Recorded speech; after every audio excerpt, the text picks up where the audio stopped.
Magandang umaga mga ka-agri. I-update ko lang kayo dito sa ginagawa naming activity rito sa Pakwanan. Kung makikita nyo mga ka-agri, nagtatabon kami. Ipinapakita ko sa inyo mga ka-agri kahit na maliliit na idea o yung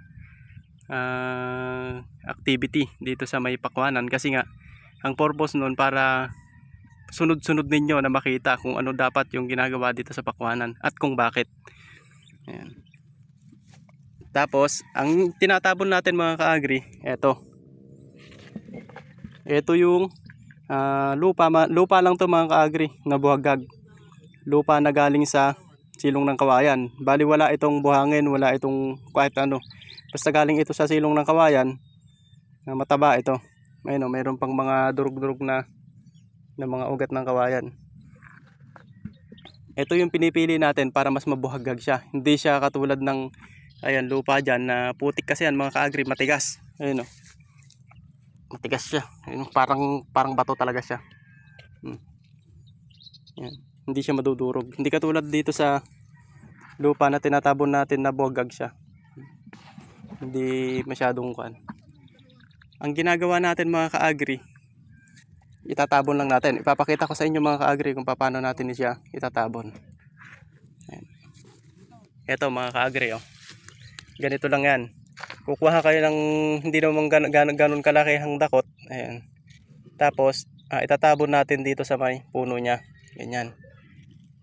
Tatandaan nyo mga ka-agri para nakikita nyo rin kung ano yung ginagawa dapat dito sa may Pakwanan. Bakit natin tinatabunan mga ka-agri? Papakita ko sa inyo mga ka-agri para makita nyo. Ayan. Pag hindi kasi natin tinabunan mga ka-agri, etong itinabon natin na to ay magaan. Sobrang gaan yan mga ka-agri. Tapos madali siyang matuyo. Tapos pagka pinatubigan natin ng flooding, kasi flooding lang naman dito mga ka-agri, yan, kanal yan. Pag pinatubigan natin yan, lulutang yan mga ka-agri, aangat siya kasi magaan siya. Ngayon, para hindi siya umangat, bago natin patubigan, ito nga pala, ang araw na ito mga ka-agri ay 7 days na to. Ito naman 10 days, 3 araw yung pagitan nila.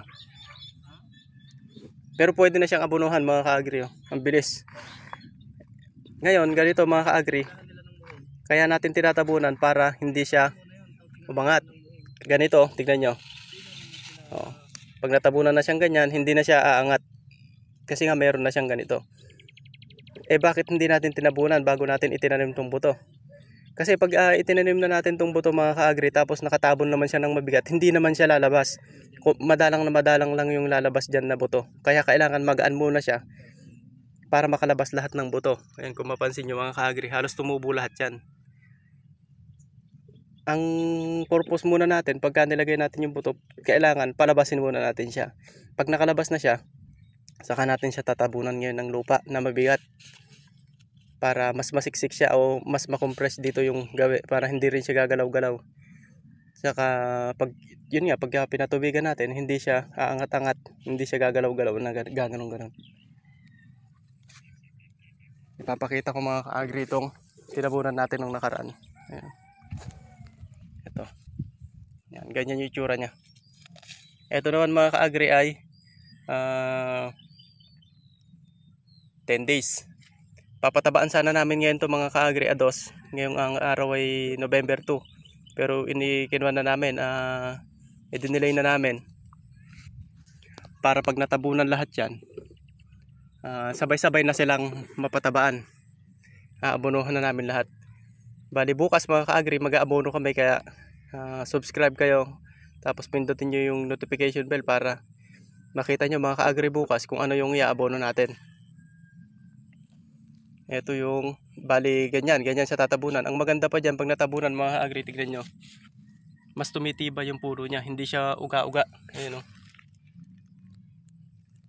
Ikalawa mga ka-agri, hindi mabilis matuyo yung organic na nasa loob kasi nga natakpan na siya ng mas mabigat na lupa. Tapos ito, hindi mabilis kasi matuyo ito. Natatakpan niya yung sunog na ipa, saka yung mga kokopit. So ayun lang mga ka-agri, pinakita ko lang sa inyo, kaya maiksing video lang muna tayo ngayon.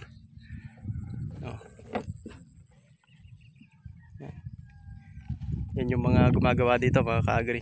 Kasama na ako, ayun, timba ko.